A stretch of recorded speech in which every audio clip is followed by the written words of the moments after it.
Well, hello and welcome to the Learn and Work Smarter podcast. I'm Katie, your host. Today we're talking about productivity tools and my claim that they are useless.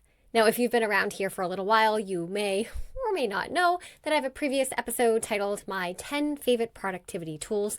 Even if you've been around for a while, you probably don't remember that, but there you go. I'll leave that linked below. So it may seem like I am contradicting myself because I have an episode about 10 productivity tools that I love. And here I'm saying they're useless, but actually I'm not contradicting myself at all. And you'll see why in a few minutes. Like I said, I'll leave that episode linked below. But here is the framework or the agenda for today's episode. I'm going to explain my claim that productivity tools are useless. And then I'm going to dig into how thinking the productivity tools can save your grade at school or make everything easier at work and essentially increase your productivity is a dangerous belief to have. And then, of course, as I always do on this show, I will shift into a different way to think about productivity tools and the thing that really drives our productivity at school and work more than tools, more than anything else. Remember, you can get a transcript of this show and access to all the links I mention at learnandworksmarter.com/podcast/136. If you're watching on YouTube, please subscribe. If you're listening in a podcast app, be sure to follow the show. You can find me on Instagram at School Habits. Oh, wait, and now I'm on TikTok. Yes, my students have convinced me to join TikTok for better or worse. I don't know. We'll find out. I am over there at schoolhabits_Katie. I will have that linked below too. I think I am up to a whole 30 followers now. So basically I'm famous. So I'm just seeing where that one goes, but come find me over there. Okay, why productivity tools are useless. Let's get this show on the road. Hello, you are listening to the Learn and Work Smarter podcast, the podcast for students and professionals who want to learn and work smarter. I'm your host, executive function coach, and founder of schoolhabits.com, Katie Azevedo. As a reminder, everything I mention in today's episode will be linked in the show notes, including a link to the transcript, which you can also find at learnandworksmarter.com/podcast. All right, so I know that I'm being a little bit provocative here when I say that productivity tools are useless because I think it's probably pretty obvious that I talk a lot about and use productivity tools a lot. But stick with me. Okay, definitions first. Productivity tools, the way I'm defining it, can be anything from a pencil and a notebook, right? Those things can help us get things done. It can be a complex project management system. It can be an even more complex AI agent that you build to handle all your email. We're actually going to talk about that in a sec. Email itself is a productivity tool, okay? Essentially, anything that we use to get something done quicker or more efficiently, to manage our school or workload, I'm considering a productivity tool. So think calendars, to-do lists, things like Slack and Zoom and Teams, even sticky notes, computers, our devices, notebooks. All of these are productivity tools that have the potential to improve our efficiency at school, at work, and I would say even at home. But the whole premise of today's show is that the tools themselves have no real inherent value. Unless, wait for it, this is the second half of my claim today, unless there's a system behind the tools. So let me tell you a little story of a student I worked with in my private practice. This kind of illustrates everything that I'm going to talk about today. We worked together for years on executive functions. She had ADHD, so that was our primary goal. Early on in our work together, she came in one day all excited that she had received a Remarkable for Christmas. Now, a Remarkable is like a digital tablet that's designed just for taking notes. Like you don't scroll social media and you don't go on YouTube Shorts. It's just for taking notes. You basically have a stylus and you handwrite your notes on what looks like a kind of like an iPad, but it's not lit up like an iPad. It's more of a paper sensation, like a Kindle screen. And there's a really neat way, it's kind of like built into the software of Remarkable, of storing your notes when you're done with them, of organizing them and searching for them, things like that. And she was all excited, thinking that this Remarkable was going to revolutionize everything. It was going to change the way she was doing school. It was going to completely change, her notes and basically get her an A in the classes that she was taking notes in. She didn't come out and say that, but I know that's what she was hoping for. And I will say, when she brought it into the office, this is a in-person client, I got a chance to hold it and to play with it, and it was really, really cool. And for a period there, I was like, wait, I want one of these, but impulse control, I didn't get one. Anyway, I think they're really expensive too, but she used the Remarkable, this like expensive tool, for no joke, maybe 2 weeks.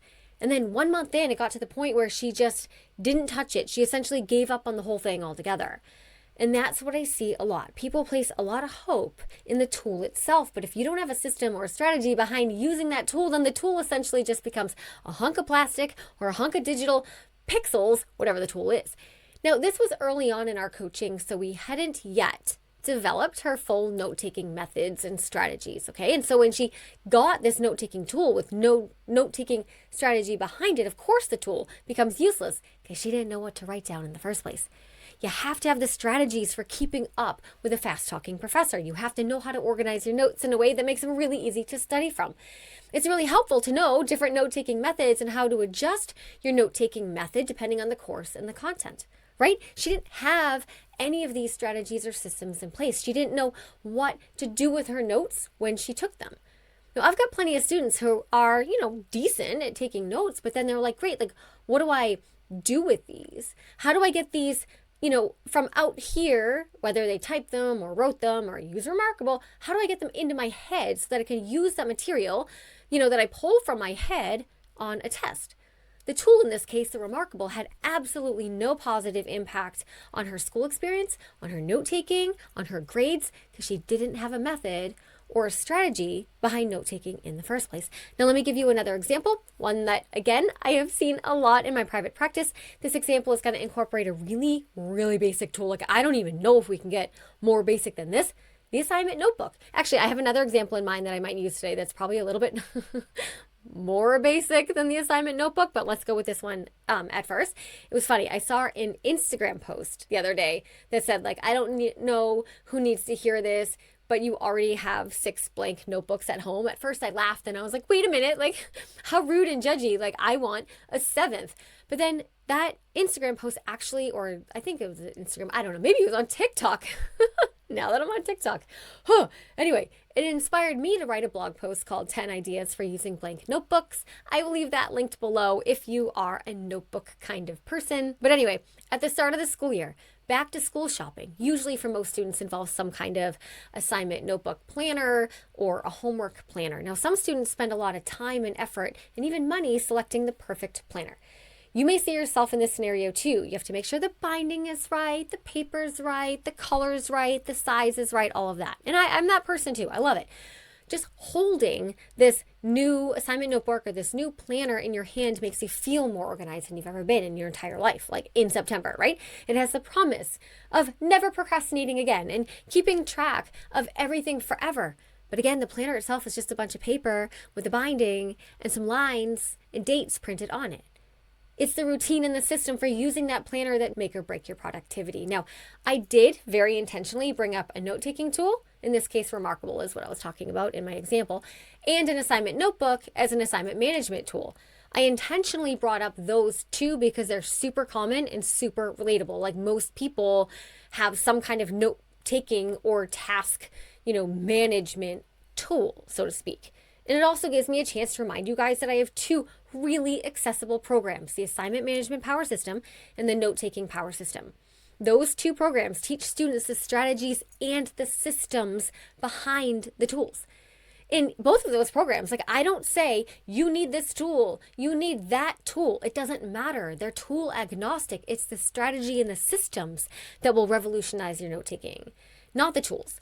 I teach you the strategies and systems that will get your homework done on time without the procrastination and the panic, not the tools for doing so. Because again, those don't really matter. Those 2 little mini programs are always linked below. I don't want to say mini to undermine the impact. They're mini in that they're super accessible. They're $47. I can honestly charge hundreds of dollars for them, but I don't, because I want so badly for people to understand how simple it is to learn those 2 systems that can change so much. Now, another tool that promises massive productivity is a project management tool. Many professionals use things like Notion, Monday, Trello, Asana. I personally use Asana. It doesn't matter what you're using. I actually use the free version of Asana. I have never felt the need to get the paid version. You might have your own version of a project management tool if you're a professional. You might already have seen this for yourself too. Like, having the tool doesn't necessarily tell you what the right things are to be working on. It doesn't block out the distractions for you. It doesn't put your bum in the chair for you. It doesn't get the work done for you. The tool is really awesome for managing like the nitty-gritty micro steps of a larger project that might otherwise become overwhelming. But you need to know how to use that tool. You need to know how to break a larger project into the micro steps. You need to know how to look at the week ahead and say, when am I even going to work on these micro steps? You need to know the strategy of reverse engineering. And effectively using a project management tool also means that you have a time management system in place so that you have an accurate representation of what your weekly schedule looks like. You know whether or not you can even work on those micro steps when you say you're going to. And a project management tool is completely useless. This one's big if you don't have a routine for entering tasks and information into it. This is the same thing with calendars. Sometimes I work with clients on setting up like a digital calendar, and we're in the session together or we're on Zoom. We're setting up the calendar. We're adding all of the things. And we always do this in the simplest way possible. We're not adding, 57 calendars and 92 colors. Simple systems always work best. And when we set up the calendar, like maybe in 1 or 2 sessions together, everything looks good, right? And they're like enthusiastic about it. And they're like, this is going to change everything. But if I don't teach a client the systems and the routines for using that calendar, for adding to it on a regular basis, of getting in the habit of opening that calendar and consulting the information that's in there, of really creating a relationship with that calendar so that it actually becomes useful and not just an annoying thing that you have to try to remember to open once in a while. And if we're not doing that without the routine and the system and the strategy and the habit, a digital calendar is completely useless. And that's usually when people will be like, well, I tried calendars and they don't work for me. Okay, you may have tried the tool, but what about the system, the strategy, and the routine? Now, I actually want to do the opposite here and share some examples of really, really basic tools that you might think would have no impact on your productivity, but that actually really, really do if you have a strategy and a system behind them. Starting with sticky notes. All right, this is the one that I was thinking of as being like, there's nothing more basic than a sticky note other than maybe like a kitchen napkin. Literally, can you think of a lower tech, less fancy tool than a sticky note? So I would say that if you have a system behind using sticky notes, you can change the world, right? You could be the most productive person in the world. I know that sounds bananas, but I don't really think that I'm wrong. So let's say that you have a stack of sticky notes that you keep at your desk, and every time you have an idea, you write it on the sticky note, like one idea per sticky note. And when you're working in your desk, anytime you have a distracting thought that comes up, instead of getting distracted and picking up your phone and doing the easier thing, you quickly write down that distracting thought on a sticky note, okay? And let's say, so that's your tool. Now let's say that your system for these sticky notes is that you put all of the distracting ideas over on the left side of your desk, and then all of your thoughts about tasks and things that you need to execute on are going to go in a pile on the right side of your desk. And at the end of the week, you might have what looks like a really cluttered desk of distracting thoughts that occurred to you on the left and then ideas you want to execute on the right. But if bit by bit, if this is your system, and bit by bit, you pull a sticky note from that pile on the right side of your desk that contains an idea, right? And you sit down and you execute on it one by one. This is how you move through your day. Of course, using some prioritization, of course, not just picking up random sticky notes, right? But that is a system. Like, that's how you could change the world, depending on what you wrote on the sticky note. And then let's say that once in a while you move over to the left side of your desk and you pick up one of those distracting thoughts, one sticky note at a time, and you ask yourself, is this something worth acting on? If it is, you move it to the right side. If it's not, you just crinkle it up and you throw it in the trash. Now, I'm not necessarily recommending this system. I'm not saying that this is something that I teach, but I'm just coming up with an example of how it's not the tool, it's what we do with it. It's the routine we create around using the tool, following up with that tool, and then executing on the work that tool is supposed to be connected to. That's where the productivity magic is. Does that make sense? That's where the productivity happens. That's where the tool gets its magic. The human doing the work with the tool is where the magic happens. But the magic is not in the tool itself. And then let me actually talk about the reverse of this. This is what happens a lot too. Let's say that somebody has a tool.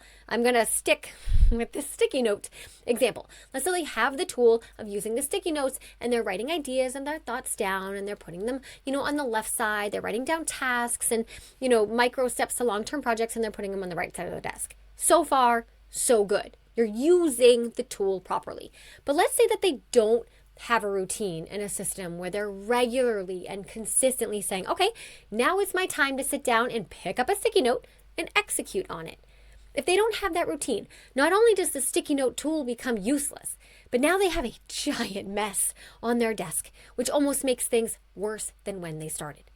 Now, something similar can happen when people use like a complicated project management tool. Let's again say Asana. Okay, somebody could get really excited about setting it up and adding projects and tasks to that software. But if they don't have a routine or a system where they're regularly and consistently logging into Asana and saying like, what do I have to do today? What are my tasks today? Then they run the risk of getting even more disorganized because they don't even know where their tasks are. They don't know if it's in Asana or a sticky note or an email, and they don't trust their tool. And now they've used the program so infrequently that they don't even remember how to use it. And all the work that they put in up front in creating that system in the first place was a waste of time, and now they don't even know what their tasks are. So even if you start using the tool correctly, again, you need to have a system and a routine in place that gets you regularly into that tool with consistency and predictability so that you trust it. All right, how do we get this magic combination of routine, habits, systems, and the tool in order to increase our productivity? Well, there's a couple, different ways to go about doing it. Some people choose the tool first. Some people try to figure out what systems they need first. Some people kind of try to get both going at the same time. My approach, I'm a huge fan of teaching the systems and the strategies first, and then tweaking those systems and strategies to the individual student or professional. Okay? Once we figure out, hey, this is how you work best, this is your unique schedule, this is the type of support that you need, this is the type of day you're most, productive, this is the type of thing that works best for you, then we go out and we find a tool that aligns with how they work and the work that they're doing. That's my recommendation. But I've also worked with people who say like, okay, hey, my school uses Notability. That's a note-taking app for the iPad. Some students essentially are forced to use this. And I work with them. I say, okay, well, if this is the tool that you have to use, what's the system or the routine and the strategies that we can create for you, that will enable you to get the most out of this tool? This also happens in the workspace a lot too, where someone might say, hey, our company uses Slack. Like that's a task management and communication tool. But if you don't have control over the tool, you do have control over the way that you engage with the tool. And that's what I'll work with the client on.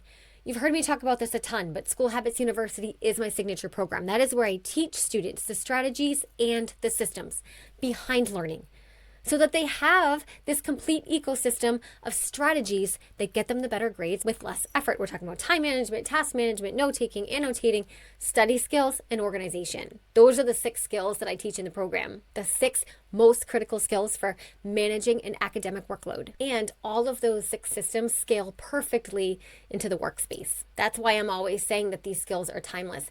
In that program, I don't really talk about tools. I mean, I do talk about digital calendars and how to set that stuff up. Like I do a screen share and a walkthrough, of calendars and things, but it's the systems and the strategies behind the tools that I'm focused on, because tools change all of the time. New ones enter the market, or the ones that we've been using forever get some weird update. That's just another reason why I don't focus on the tools. Anyway, in that program, the signature tier comes with a full year of live group coaching on Zoom. And a lot of questions that students bring to those coaching calls, or that they submit in advance if they can't make the calls, are about tools.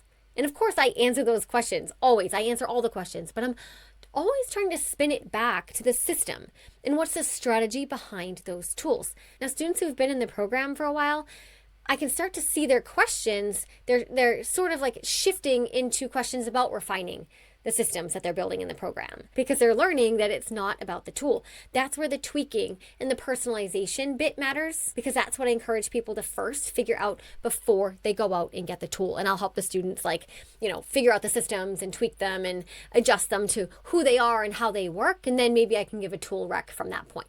But let me give you an example of what this might look like to someone who's kind of like brand new to this whole productivity thing, or maybe who's not brand new, but you really know that that's an area you need to work on. Like, you know what productivity is, and you're like, yeah, but mine's just not there yet. This is what I would encourage you to do. Do an audit of how you're working. So if you're a student, take a week or so just to observe yourself in class. Observe what you do after class. How are you taking notes? Are you taking notes?